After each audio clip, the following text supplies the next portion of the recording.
usulan yang 3 periode, kekuasaan yang masih belum cukup.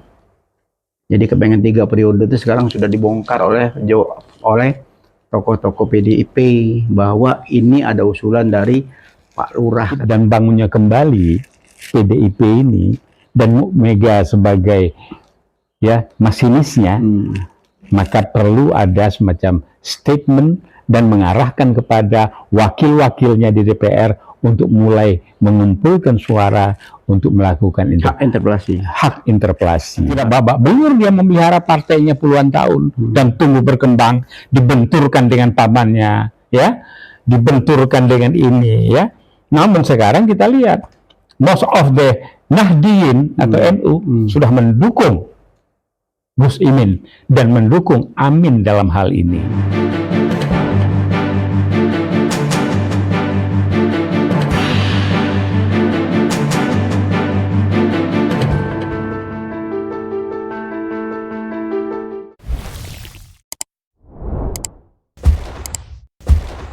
Assalamualaikum warahmatullahi wabarakatuh. Waalaikumsalam warahmatullahi wabarakatuh. Jumpa lagi The Has dan Peace Channel dengan Prof. Abbas Toha. Bisik-bisik politik kenegaraan. Sehat ya Prof? Sehat, alhamdulillah. Alhamdulillah. Kok agak lucu ini? Ya, kadang-kadang lelah juga memikirkan republik ini. Oh gitu ya. Karena dinamika perpolitikan Indonesia ini agak unik, terutama belakangan ini. Lain lagi kalau di Latin Amerika, lain lagi kita lihat di Amerika, lain lagi di Prancis. Kalau di Amerika, Trump masuk bui. Joe Biden menang bukan karena hebatnya, tetapi karena kelas menengah ke atas state menyatakan Trump cukup sekian saja. It's enough. Masya Allah. Nah, bagaimana dengan di Indonesia? Yang saya khawatirkan adalah, Prabowo maju dengan Gibran. Apakah beliau akan menyelamatkan Indonesia ini? Yang statementnya adalah 2030 NKRI bubar. Statement siapa itu, Bro? Prabowo. Kapan itu? Wah, sudah berselang lah bertahun-tahun yang lalu. 2019 ya? 2003. Oh ya, pada saat itu terutama gencar itu. Dan itu hasil kajian intelijen katanya. Tapi itu bisa terjadi. Oh ya? Bisa terjadi. Waduh, serem, Bro. Kalau zikir dan salawat sudah berkurang di Indonesia. Sama dengan di Palestina. Selama masih melingkar, lidah-lidah itu, membacakan salam dan salawat serta zikir, insya Allah Palestina itu akan berjaya sampai datangnya Imam Mahdi di sana. Nah, NKRI begitu juga, tidak mudah bubar. Boleh pendekatan kualitatif, boleh pendekatan kualitatif, tapi ada satu. Pendekatan Allah, kita merencanakan, tapi rencana Allah lebih maha besar. Nah, ini sebagai seorang Muslim saya berbicara seperti itu. Dan itu di lingkungan Masumi ditanamkan betul. Setiap pemimpin itu hanya Muslim, tetapi juga harus mukmin. Nah, balik lagi dengan kondisi perpolitikan kita, dengan Bapak Presiden kita, Joko Widodo, yang senang cawe-cawe. Senang cawe-cawe belakangan sudah ini. Enggak lagi, sudah netral, sudah mendukung ke semua kandidat. Ya enggak juga, Bib. Jadi kan statementnya dia yang saya ikuti. Ya kan, statement dia kita harus melihat datum, data, informasi. Nah, jadi data itu menjadi informasi diolah. Informasi itu relevan tidak gitu. Nah, kita ingatlah sejarah, balik ke sejarah. Awalnya tukang kayu jadi wali kota. Pengusaha kayu. Oh, bukan tukang kayu ya? Bukan. Jadi bukan insinyur tukangnya. Dia insinyur, pengusaha kayu. Dia insinyur kayu itu untuk diolah dan begitu. Sukses luar biasa. Iya. Disitulah awal mulanya sebagai pengusaha. Jadi dia membangun akar yang baik untuk tumbuh berkembang. kata beberapa pakar. Dan khususnya Saifullah sebagai konsultannya, beliau ini tokoh muda dan kemudian dengan background akademik dalam sosial politik. Jadi wajar. Nah, dia tahu persis bagaimana tumbuh berkembangnya Joko Widodo ini. Jadi pada saat dulu itu akarnya kuat katanya. Tapi sekarang ini ya enggak, sampai periode 2 ini akarnya mulai dia makan sendiri. Ya. Jadi dia tumbuh dengan baik. Kemudian mungkin lapar gitu ya, dia makan sendiri akarnya, jadi keropos. Gitu. Ya. Nah, ini saya tanda kutip ini. Nah, jadi dalam hal ini katanya hebat Joko Widodo ini, tumbuh berkembang, dia bertarung, bleeding dan sebagainya sampai sukses sampai ke Jakarta. Cuma yang tidak singgung sama apa iya Joko Widodo sendiri yang membangun dirinya begitu? Apa tidak ada? Tentu ada think tank, ya Skodan yang lain, atau dia melihat ini potensi untuk tanda kutip dibonekakan. Maka kita lihat bagaimana hubungannya dengan LDP itu dan jenderal yang lain juga. Nah, di sanalah terjadi. Kalau sama LDP beliau kan sama-sama pengusaha kan. Iya, tapi tentu dalam hal ini dia melihat ini Joko Widodo ini potensi. Karena apa? Oligarki juga melihat ini. Jadi besarnya Joko Widodo itu tidak semata-mata atas. Nah, maaf nih, Kang ya saya kenal beliau. Soal dia dulu di Suryadi Bidangkit. Ya, saya jumpa di tempat almarhum Sugeng Seradi. Kita sudah diskusi di sana. Mungkin From ini nonton apa nama podcastnya terakhir ya? Aku bisa cerita nih. Oh, banyak. Bicara dengan Abraham Soma. Dengan sendiri berujar dalam satu rekaman YouTube ya. Tapi tidak hanya itu, banyak lagi. Nah, kemudian yang ramai lagi ada statement yang berhadapan dengan Pak Jokowi adalah tanda kutip katanya people power lah, impeachment lah, apa sebagainya. Tapi barangkali yang bisa kita kaji secara konstitusi ini masa impeachment, Bim. Nah, gimana? Abi pernah dengar tentang impeachment ini? Ya, kalau impeachment itu adalah salah satu persyaratan yang memang ada di konstitusi ya. Apabila pimpinan negara itu menyalahguna jabatan dan macam-macam, kena kasus hukum, banyak ya poin-poinnya itu ya. DPR punya hak untuk hak interpelasi, hak angket, ya ujung-ujungnya impeach. Itu memang sudah ada di konstitusi ya. Jadi ada aturannya. Ada aturan bisa mainnya. Itu. Ya itu waktu itu kalau nggak salah sekitar 2010 salah satu sekjen kita yang ada di ikut waktu itu pesaran impeach itu kan 3/4. Nah, kita usulkan waktu judicial review ke MK dan berhasil memenangkan itu. Waktu itu ketua MK-nya masih Mahfud MD. Gitu. Dibenangkan, posisi kita dikabulkan, kembali ke 2/3 dari anggota DPR MPR. Sehingga untuk impeachment yang tadi satu hal yang mustahil karena 3/4 kan mustahil kan 3/4. Nah, sekarang jadi 2/3. Nah, kalau 2/3, jadi kalau yang dengan permutasi dan kombinasi pencalonan capres-cawapres, ini mungkin enggak yang oposisi sekarang, termasuk yang pernah bersama dengan presiden, itu juga belum cukup barangkali. Belum, sudah lebih dari cukup. Coba kita hitung aja. Di sini kan ada Nasdem, ya, ada PKB, ya, ada juga PKS. Nah, Golkar kan juga pecah kan? Ya, tetapi kan hak angket itu kan hak perorangan, bukan partai. Berani nggak dia itu? Harus berani. Demi hak. Iya dong. Ini kan daripada negara tenggelam, apa mereka mau ikut tenggelam juga bareng? Nah, iya kan artinya pakai kata jika kan? Iya. Jadi kalau 3 grup, ditambah dengan jika bagian dari PAN dan bagian dari Golkar yang ingin sadar, yang ingin selamatnya bangsa dan negara ini, maka mereka bersidang melakukan impeachment bisa kan? Ya, mungkin tidak langsung impeachment, interpelasi dulu kan. Interpelasi dulu. Hak angket, haknya pendapat. Itu banyak pintu-pintu masuk tentang pelanggaran konstitusi yang dilakukan oleh presiden kan, oleh menteri-menterinya yang banyak juga kena kasus. Itu pintu masuk semua sebetulnya. Bisa ya? Iya, karena begitu menteri berbuat kesalahan, korupsi, yang bertanggung jawab siapa? Ya, oke. Itu presiden, bukan menteri ansih gitu loh. Ya, Ini udah berapa menteri masuk? Ya kan? 5 kan? Nah, Jadi, jadi ada dasar untuk melakukan impeachment. Tapi kita ingat enggak? Dulu ada dia Pitaloka ya. tuh. Ini temennya si Anu nih. Saya bangga jadi anak PKI. Dia kan temenan ini. ya.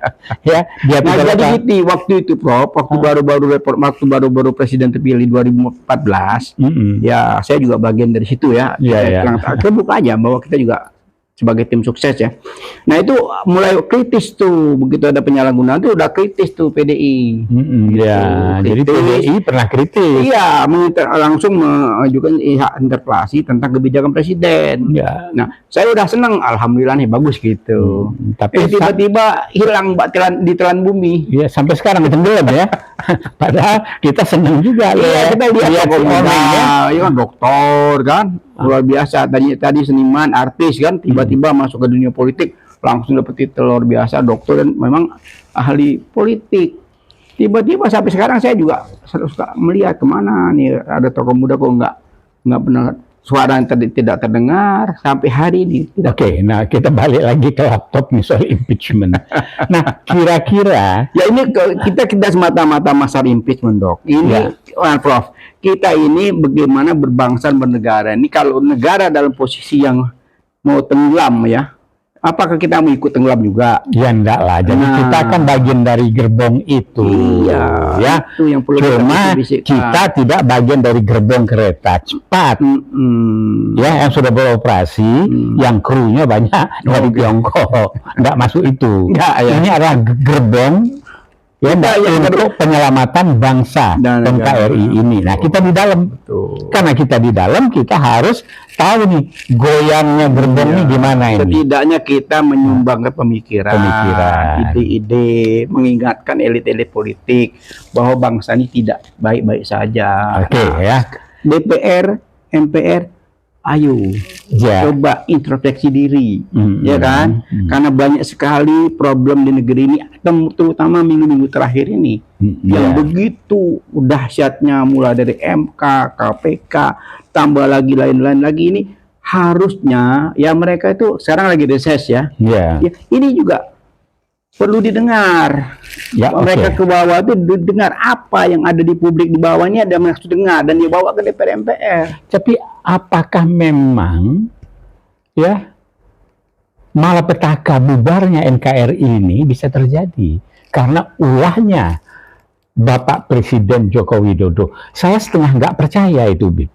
Ya kalau itu bakal terjadi, apakah kita harus diam? Nah, jadi kita melihat artinya ada gambaran-gambaran atau sinyal-sinyal ini bakal terjadi. Rontoknya NKRI ini. Betul. Untuk itu perlu diselamatkan. Salah satu penyelamatannya adalah ya dengan melakukan impeachment terhadap pucuk pimpinan negara ini. Cuma sudahkah secara kuantitatif dan kualitatif ini memenuhi? Nah, gitu. Memenuhi atau tidak, Prof? Itu kan nanti bergulir dengan sendirinya. Kan tidak langsung impeachment itu kan harus ada yang mengusulkan dulu kan. Ada yang mengusulkan, nanti bertambah. Ya, kalau setelah bertambah, cukup 2/3 atau lebih diajukan ke MK. Nah, kembali lagi ke Prof. Ya, MK-nya nih kalau model MK seperti sekarang, apakah mungkin? Mentah lagi nanti di MK. Ya, mentah lagi di MK kan. Ya, sekarang yang ya perlu itu adalah Aidil Hidayat sama si Baldi Indra mundur dulu. Nah, makanya kalau yang paling benar itu MK-nya juga dibenahin dulu. Kalau MK masih seperti sekarang, katakan ada impeach juga tidak akan berhasil. Jadi bisnis proses impeach itu pertama ada masalah, ada fenomena. Fenomena ini adalah masalah. Pintu masuknya jelas. Kan? Kemudian maka lembaga terkait itu adalah DPR dan MK. DPR dengan hasil yang terakhir 2/3 anggota itu melakukan interpelasi dan sebagainya, mengusulkan pada MK. Cuma kalau MK yang sekarang yang mentok kan begitu. Itu saya bilang tadi. Jadi mau nggak mau banyak ini mesti kita harus bedah ini. Harus bedah. Jadi kalau dalam pendekatan, ya nah, problem solving and decision making should be katanya, nah kita kaji dengan soal analisis nih, kekuatan apa yang ada untuk melakukan impeachment, jelas kemungkinan apa, ancaman apa, kelemahan apa, kelemahannya jadi di MK itu tadi. Ya, jadi bobot inilah harus diselesaikan MK ini, dan ini yang paling mudah. Tapi kan untuk MK ini kan DPR lagi sama presiden. Jadi kita lihat ini kesadaran politik elit-elit ya, terutama partai-partai besar. Ya, kalau dia melihat, ya ini kita uji coba nih, ya kita melihat sekarang, apakah ketua-ketua partai di negeri ini masih punya harga diri? Lah kan kita sudah diskusi di dalam berapa episode yang lalu. Ini ketua-ketua partai ini tersandera. Memang mereka punya dosa-dosa lah barangkali ya. Tapi ternyata kita usulkan untuk mereka kompak sebagai tersandera, ya artinya nilailah kami. Tapi Anda juga akan kita nilai. Mereka udah berani. Mereka udah kompak. Bagaimana kompaknya? Yang dia kompak untuk menggedekan Gibran gimana? Iya kan namanya kompak. Oh kompak. Iya kompak. Kompak nyerah diri, sungkem dia. Iya sekarang udah kompak. Jelas pasangannya Prabowo dan Gibran itu udah kompak satu perahu. Koalisi Indonesia Maju itu kan bagian dari status quo. Tapi marwah sebagai ketua partai yang besar, apalagi Golkar, sepanjang sejarahnya tidak pernah tidak menjadi perhitungan, sekarang sudah rontok. Ya, itu yang jadi saya sebagai mantan ASN, PNS dari BUMN. Itu memang ya gejala ini kita lihat. Sama mulainya ikut dalam server Golkar. Pertanyaan yang susah dijawab, Bro. Bayangkan ini sekarang uji coba nih dalam hari-hari minggu ini ke depan ini. Bagaimana partai PDI Perjuangan ya dalam hal ini yang membesarkan Presiden Jokowi semacam dihianati ya, tanda kutip ya. Banyak sekali pengamat mengatakan bahwa Partai PDI Perjuangan itu dihianati oleh. Iya dihianati, dan kita lihat bagaimana sekjennya Hasto dan yang lain sudah mulai melepaskan peluru-pelurunya, mengungkap masalah-masalah terkait pencalonan ini tadi. Tapi masih belum kompak, Bro. Belum kompak. Jadi di antara PDIP sendiri itu kalau saya perhatikan banyak ada yang kenceng, ada yang agak kendor gitu. Kalau Puan tentu agak kendor karena dia terkait dengan ya Sandra tadi. Tersandera lagi. Jadi kalau begitu, apakah tersandera itu hanya sampai Puan atau sampai ke Mega? Wow, alamannya Allah yang setahu. Jadi kalau begitu ya jadi juga dong bubar 2030. Makanya uji cobanya nanti itu, Prof. Sekarang kita melihat ya politik sandra yang beberapa episode kita pernah bahas ya. Ya mungkin ada berapa puluh episode yang kita bahas ya, tentang kuota umumnya tersandra. Sekarang semakin nambah ya, makin nambah lagi. Nah, uji coba di sini nih, apakah kekuatan ini bisa menunjukkan dirinya bahwa dia tidak tersandra atau tersandra dan sejarah akan membuktikan. Iya. Jadi kalau Bu Mega ingin meninggalkan legacy yang besar untuk NKRI ini, barangkali disinilah perannya. Begitu juga dengan Pak Jimli. Kesempatan emas ya? Kesempatan emas. Dan semoga Allah itu membuka pintu hatinya. Pak Jimli men-state bahwa ada indikasi, ya, ini ada yang masalah etik. Bu Mega menyampaikan, ya, bahwa ini perlu di-impeach. Artinya dia menggerakkan. Belum ada suara dari Bu Mega belum. Bukan dari Bu Mega belum. Maksud saya kalau ngomong soal impeach ini baru saya dengar tuh dari podcastnya EF ya. Kalau dari PDI sini belum ada kata-kata impeach belum. Ya memang belum dari sana. Jadi itu belum ada bahasan. Ya belum ada. Kita luruskan ya. Belum ada bahasan dari PDI masalah tentang impeach. Yang ada hanya mereka kecewa tentang tidak didukungnya Ganjar sebagai capresnya PDI. Itu ya, tetapi artinya dengan kondisi seperti ini yang saya katakan supaya Bu Mega ini legasinya sebagai negarawan. Bukan hanya Bu Mega, Prof. Ini PDIP, Partai Perjuangan Indonesia ini kan partai besar. Bukan hanya ansip Bu Mega sendiri. Ini gerbongnya gerbong besar.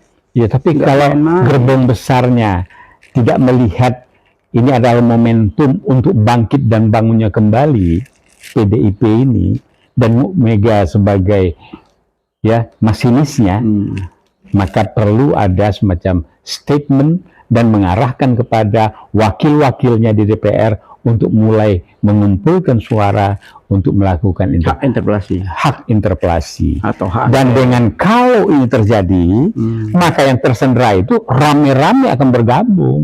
Gitu. Maka suara dari 3 koalisi perubahan tambah dengan mereka ini, go sudah ringan itu.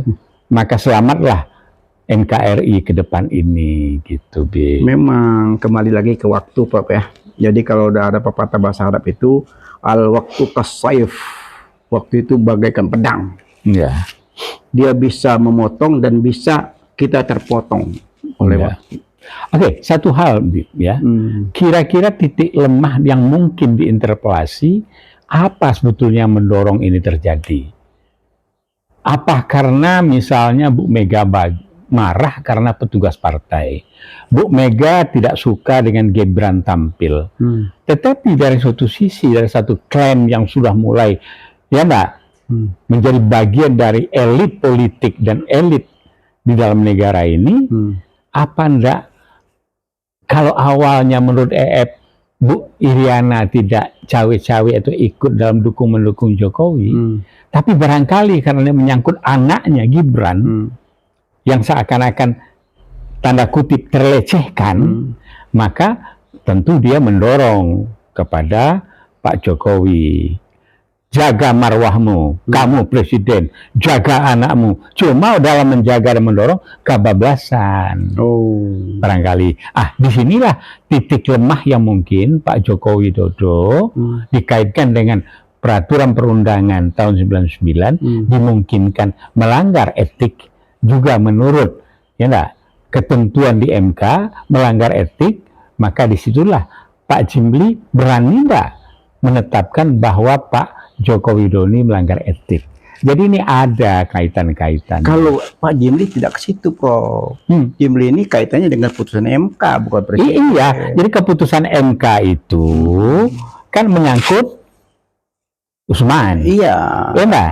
Tapi keputusan Usman ini itu tentu ada kaitannya. Jadi ada seperti uraian tadi dari beberapa pakar, ada yang mengajukan, kemudian ada yang terkait, kemudian ada yang melakukan. Kesemuanya ini terkait dengan nepotisme. Betul. Jadi kalau kita balik ke belakang, Prof, ini semuanya usulan yang 3 periode, kekuasaan yang masih belum cukup.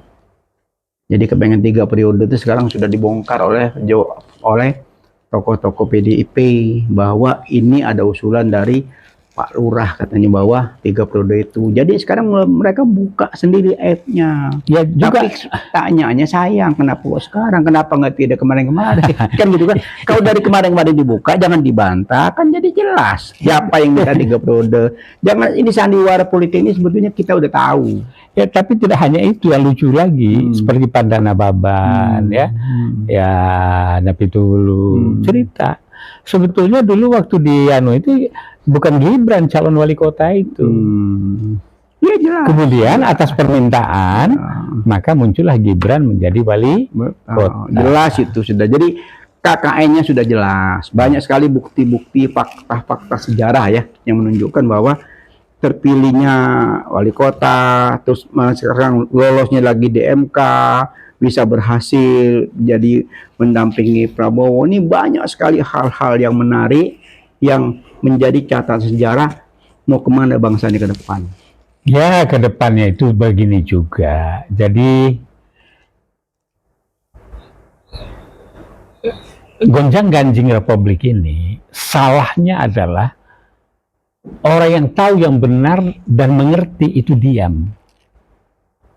Maka muncullah pimpinan-pimpinan orang-orang yang kurang mengerti dan kurang paham. Terjadilah manajemen pemerintahan ini, pengelolaan dan tata kelola daripada pemerintah ini sedemikian rupa, khususnya kepada tokoh-tokoh dan umat Islam. Mungkin termasuk diri saya juga gitu.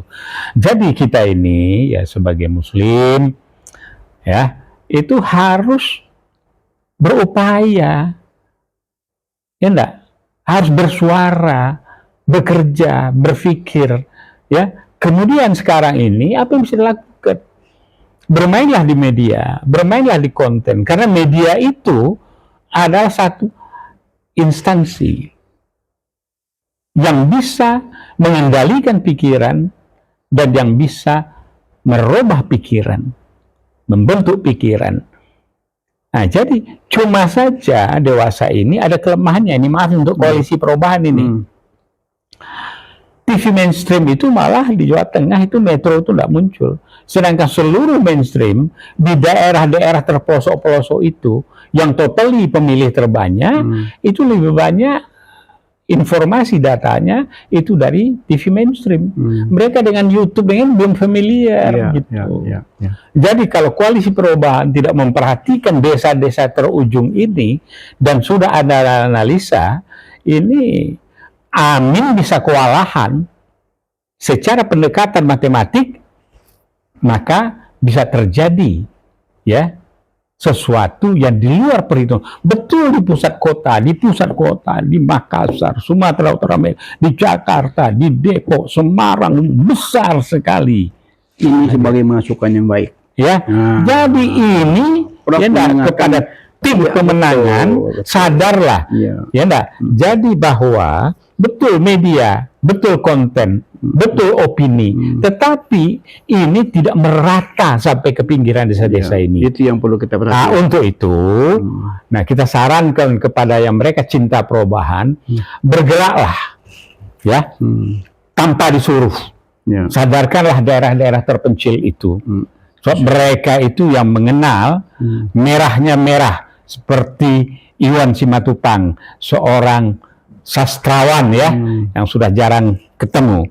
Nah, untuk itu marilah kita masuk ke desa-desa, kan begitu? Kembali lagi ke laptop. Nah, bagaimana Bro?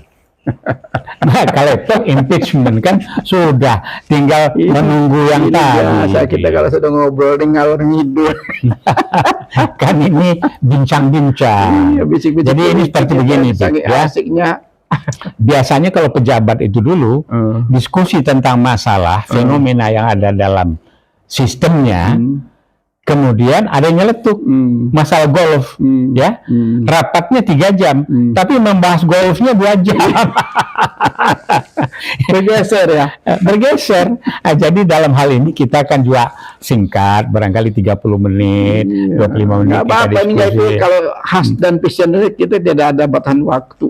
Selama asik kita masih ngobrol, kita ngobrol aja terus. Nah, jadi obrolan kita adalah bisik-bisik. Artinya impeachment tentu itu ada persyaratannya dan ada prosedurnya. Kemudian kita menelusuri perjalanan yang mau diimpeach ini. Perjalanan itu menyangkut perilaku politiknya, perilaku religiusnya, perilaku ya, kecerdasan politik, kepemimpinannya, dan banyak lagi. Nah, di situ kita lihat. Berdasarkan data dan fakta itu diolah, nah itu dimungkinkan, ya enggak, bahwa mendorong DPR tadi dengan rumusan 2/3 untuk melakukan interpelasi. Mungkinkah itu? Nah, kita menghimbau, karena hak interpelasi itu adalah hak perorangan di partai itu. Nah, mudah-mudahan dari partai yang tersandera, bukan hak perorangan, hak anggota DPR. Ya, hak perorangan di anggota DPR. Sebagai anggota DPR kan? Ya, anggota DPR. Jadi kalau hak perorangan itu referendum nanti beda lagi. Itu kalau gitu kita cara survei. Kalau survei memang Anies kalah terus. Tapi kalau polling yang real itu Anies di atas 70%. Kalau nama survei nggak usah dibahas lagi, capek.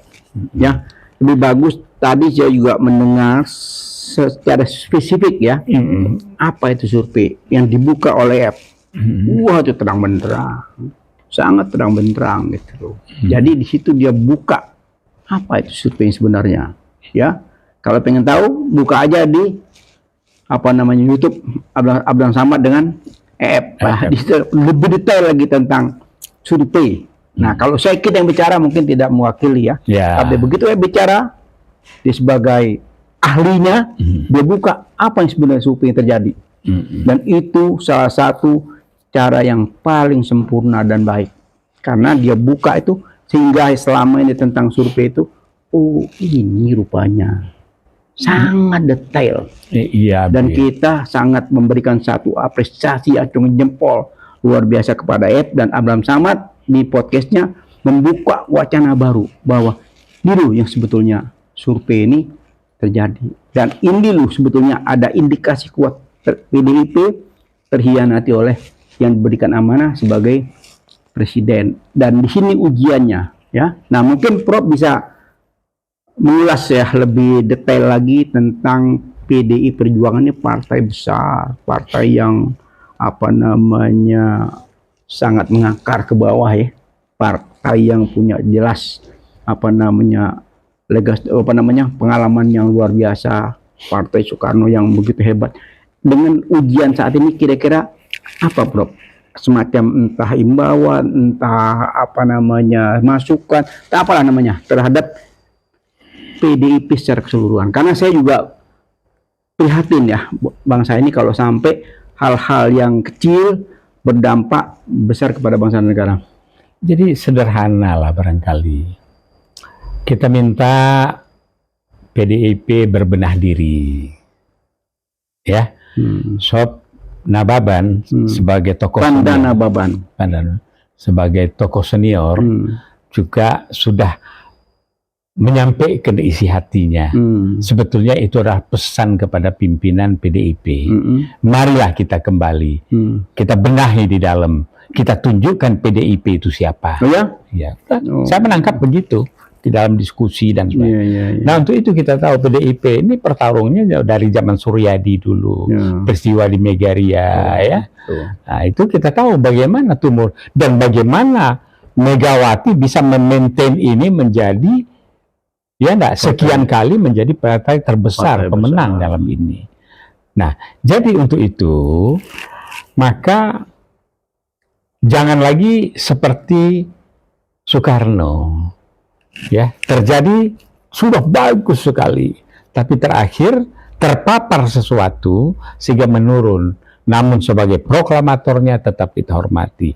Nah, Bu Megawati begitu juga.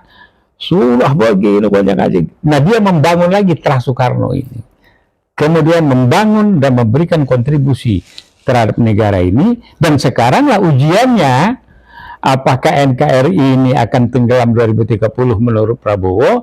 Apakah NKRI ini berjalan dengan konstitusi yang baik, yang berpihak kepada rakyat, yang sesuai dengan nasionalisme yang ditumbuh kembangkan oleh PDIP itu sendiri. Sebab kalau dari koalisi perubahan jelas, seperti Caimin juga, bukan tidak babak belur dia memelihara partainya puluhan tahun dan tumbuh berkembang, dibenturkan dengan pamannya, dibenturkan dengan ini, Namun sekarang kita lihat, most of the Nahdien atau NU sudah mendukung Gus Imin dan mendukung Amin dalam hal ini.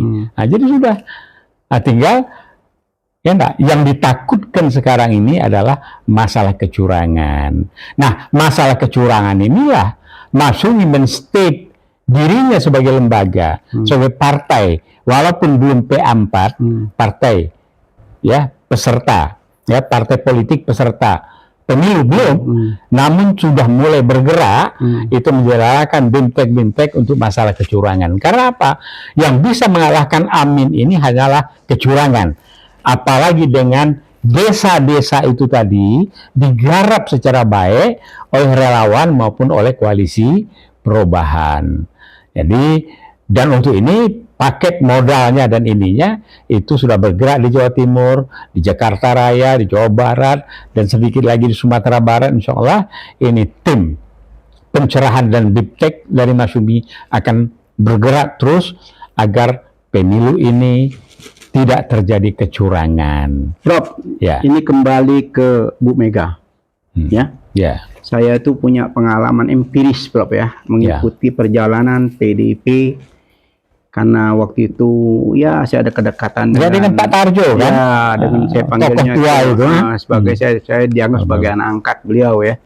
Gitu. Jadi memang saya banyak tahu ya tentang bagaimana membesarkan PDIP itu sangat luar biasa. Jadi ini perlu saya sampaikan juga kepada publik ya, netizen kita ini, Has dan Peace Channel, bahwa Habib Has ini ada di mana-mana. Alhamdulillah pergaulan politik kita buat bangsa dan negara ini, kita mengamati yang baik kita katakan baik, yang buruk kita katakan buruk ya. Jadi kalau pengalaman Megawati kemarin di saat Soeharto berkuasa ya, partai itu kan pernah dijegal kan, diambil oleh Suryadi. Jadi keributan 27 Juli kan. Nah, saat-saat yang kritis seperti itu, Bu Mega itu tidak diam, Bro. Dalam kondisi tertekan, dia menggerakkan partai itu, dia roadshow dari daerah ke daerah. Dan beliau berjuang terus gitu. Dia bagaimana dia membesarkan partai. Jadi perjuangannya itu bukan setengah-setengah, luar biasa. Nah, itu yang saya saksikan sendiri. Bahkan terakhir, Prof, sebelum almarhum Taufik Kimas meninggal, itu mereka masih berkunjung kemana-mana, ke daerah-daerah untuk membesarkan PDIP. Ini satu perjuangan buat partai. Nah, apakah ini terus dihianati oleh salah satu tokoh yang dibesarkan? Ini pertanyaan yang serius, ya. Karena ya saya cuma mengingatkan, mungkin ya generasi muda nggak tahu. Kalau Pandana Baban itu kalau ketemu saya bilang, oh kamu nih anak angkatnya Pak Tarjo. Saya seperti itu. Ada lagi banyak tokoh-tokoh tua yang ada di PDIP, semua saya kenal baik, termasuk ya sudah nggak terlihat lagi siapa namanya waktu pernah mau jadi menteri nggak jadi, yang menjadi betul sudah siap tiba-tiba nggak jadi, sekarang juga nggak muncul lagi. Jadi banyak sekali saya tahu persis tentang perjuangan bagaimana membesarkan partai itu. Jadi saya prihatin dengan kondisi sekarang ini. Kita tidak ada nyawa itu untuk ngompori, untuk mana-mana, enggak. Cuma kita meluruskan sejarah bahwa membesarkan partai itu perlu energi, perlu waktu, perlu perjuangan yang luar biasa. Enggak lama topik Mas habis ke daerah-daerah tuh beliau sakit dan meninggal. Kalau nggak salah sekitar tahun 2011 saya waktu itu ada di masih di sekitar Jambi ya. Di Jambi saya mendengar beliau meninggal, saya juga turut prihatin karena beliau itu salah satu orang yang saya mintain sebagai sambutan di buku saya. Ya. Dan beliau berikan sambutan itu dengan senang hati. Nah, itu betul-betul tokoh nasionalis yang sejati. Nah, ini yang kita sampaikan kepada bangsa dan rakyat, elit politik, bahwa mendirikan sebuah partai itu bukan hal yang mudah. Partai begitu besar, tidak ujuk-ujuk besar, perlu perjuangan yang panjang. Apakah gara-gara seorang atau gara-gara sekeluarga bisa menghancurkan partai ini? Itu jangan sampai terjadi. Ya, jadi kalau itu saya sepakat. Luar biasa perjuangannya Megawati, ditopang didukung oleh tokoh GMNI ya, itu Taufik Kemas ya, dan kemudian tumbuh berkembang ya. Hanya saja pesan saya kepada PDIP, jangan sempat terpapar jauh oleh yang berbau, yaitu ideologi merah. Ya, itu saja pesan. Itu saya sepakat. Kalau itu terjadi terpapar dalam, maka di dalam dinamika pertumbuhan bangsa ini dan kebangkitan ya, bangsa ini yang telah merasa dikhianati oleh komunis, maka akan terhambatlah perjuangan beliau yang baik ini. Jadi harusnya beliau ya belajar juga dari Wilopo, belajar juga dengan Sabila Rashad, dengan Kartasasmita ya.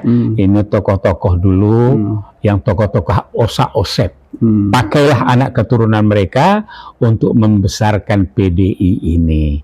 Nah, dengan demikian maka nasionalis Islam kemudian bisa bersama-sama untuk membangun NKRI ini menuju masyarakat adil makmur yang berkeadilan.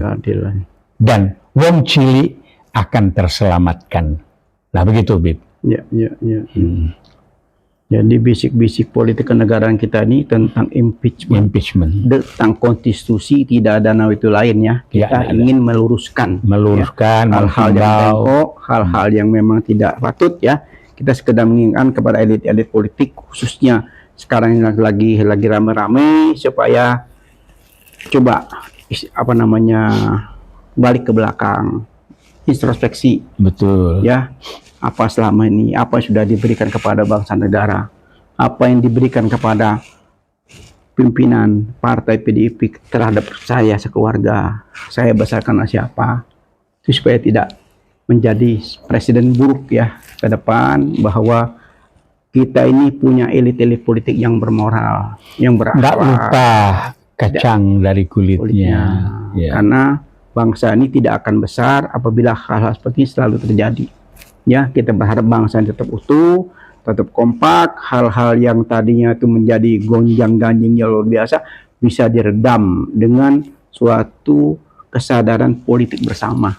Ya, Bro ya. Ya. Sehingga apapun masalahnya, apabila duduk bareng, berbicara bareng, mencurahkan semua isi hati, hilangkan dendam antara satu dan lainnya, ayo kita kontestasi pemilu ini dengan diam gembira. Siapapun yang terpilih nanti, itulah kehendak rakyat. Dengan catatan kita, tolong KPU, Bawaslu jangan berpihak. Jangan berikan contoh yang buruk pada bangsa dan negara, karena ini menjadi catatan sejarah. Bagaimana Indonesia 78 tahun merdeka, kita harus lebih hebat. Apa yang diprediksi oleh Pak Prabowo bahwa 2030 negara yang hancur itu insya Allah tidak terjadi. Na'udzubillah min dzalik, karena kita bangsa yang santun, bangsa yang punya banyak etnis, bangsa yang taat beragama di seluruh provinsi. Itu yang menjadi kenyataan. Ya. Apalagi kalau kita lihat sekarang ini hanya segelintir orang saja yang tidak susah untuk menyelesaikan masalah ini. Kita ya? Ya begitu, karena kita menuju 100 tahun Indonesia Merdeka 2045, mudah-mudahan menjadi masyarakat adil, makmur, sejahtera yang berketuhanan yang Maha Esa. Kita mulai dari 2024 ini dengan apa? Melakukan introspeksi diri dan melakukan perubahan. Melanjutkan melalui perubahan nasional. Kumpul lagi seluruh tokoh-tokoh nasional. Bangsa ini tidak baik-baik saja. Ayo kita beri obat sama-sama, bersama-sama, termasuk seperti Pro, banyak sekali jaringannya. Ayo kita berembuk ya, jangan sampai bangsa ini pecah belah gara-gara segelintir syahwat politik yang berlebihan, yang tidak baik ya, tidak buat bangsa negara. Karena kesempatan masih panjang, usia masih panjang, negara ini masih butuh pemimpin itu tidak cuma sekarang, terus sampai dunia kiamat ini masih butuh pemimpin berganti setiap 5 tahun sekali. Ingat tidak perlu dipaksakan sekarang juga, masih ada waktu, banyak waktu yang akan datang. Tunjukkan dulu prestasi, anak-anak muda, jangan berambisi yang berlebihan. Tunjukkan keilmuan, tunjukkan kemampuan dulu, keberhasilan itu. Siapapun yang berhasil, Allah akan mendapat tempat dan magam yang bagus apabila dia menunjukkan prestasinya. Dan prestasi itu bukan kita yang jual, masyarakat, rakyat yang akan menilai apakah yang sudah kau lakukan. Contoh sederhana ya, koalisi bersama, koalisi perubahan. Anies Baswedan jelas-jelas dia menunjukkan kemampuannya. Sampai beliau selesai sebagai gubernur, beliau baru muncul. Itu pun desakan dari mana-mana, dia baru muncul, baru bersedia. Sebelumnya dia iming-iming segala macam apa ini, dia tidak. Saya masih ada tugas. Selesai tugas sebagai gubernur, baru dia ngomong. Dia baru siap-siap untuk maju. Dan ini pun sekarang disambut oleh rakyat yang luar biasa ya. Kita melihat sendiri kan euforia masyarakat yang ingin perubahan dengan pasangan Anies Amin ini. Caimin makin hari makin luar biasa. Kedaulatan rakyat di tangan rakyat dan untuk rakyat. Ya, gitu Bro ya. Ya, betul. Oke, Beb. Gitu ya. Waduh, ini kalau sudah bisik-bisik dengan Prof ini nggak bisa habis bahannya nih. Ya, mungkin ada episode lain lagi kita bahas. Kita bahas tentang perannya Menlu yang luar biasa. Oh, itu yang belum kita bahas Kita ya. bahas nanti. Ya. Masya Allah, Masya Allah. Oke, Bib. Baik. Bisik-bisik politik kenegaraan dengan Prof. Bastoha tentang banyak hal ya. Tentunya tidak ada nama itu lain kecuali proses pembelajaran dan menyampaikan apa yang ada di unek-unek di kepala kami ini yang sudah sepuh ya. Mudah-mudahan bermanfaat buat kita semua. Baiklah Prof, kita akhiri dengan ucapan wabillahi taufik wal hidayah. Wassalamualaikum warahmatullahi wabarakatuh. Jangan lupa ikuti juga jejak pendapat atau polling yang ada di Has Channel dan Peace Channel ya. Mudah-mudahan bermanfaat buat kita semua. Terima kasih Prof. Ya.